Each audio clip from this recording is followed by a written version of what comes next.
शुभ सकाळ सर्वांना. नमस्कार. हे बघा बीटचे पापड आणि आपले पालकचे पापड तयार झालेले. तर म्हणलं आता सुकायला ठेवले तर तुम्हाला दाखवा म्हणून मी तर व्हिडिओ काढते. तर हे बघा किती छान बनलेत.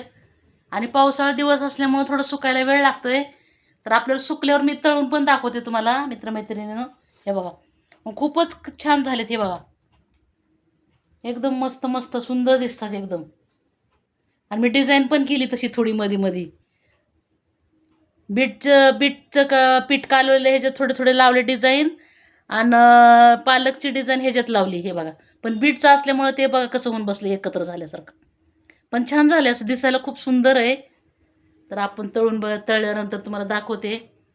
हे बघा मला तर खूपच आवडले. तुम्हाला आवडले का नाही कमेंटमध्ये सांगा. आणि कसे वाटतात तुम्हाला पापड, तुम्ही पण बनवा. असे छान झाले ते एकदम सुंदर.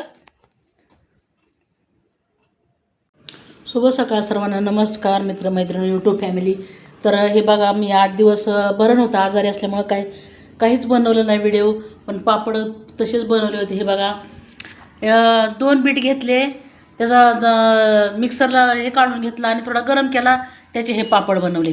त्यानंतर पालक घेतला, अर्धा पालक घेतला, थोडा गरम करून मिक्सरला ग्राइंड केला. त्यानंतर हे लसूण आणि पापड मसाला वगैरे त्यात वापरला. ह्याच्यात पण तसंच लसूण आणि पापड मसाला वापरला. आणि हे बघा पापड किती छान झाले बघा, तळले तर खूपच मोठे मोठे झाले हे बघा.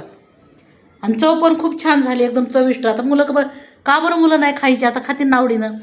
असं तर बीट कोणाला आवडत नाही आणि कळत पण नाही बीट आहे का नाही त्याच्यामध्ये. एवढी तर सुंदर टेस्ट झाली मित्रमैत्रिणींनो. तुम्ही पण असेच पापड बनवा आणि या मग पापड खायला.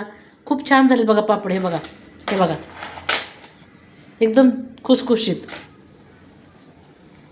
थँक्यू सर्वांना. चॅनलला सबस्क्राईब करा, लाईक करा. असेच तुम्ही पण पापड बनवा.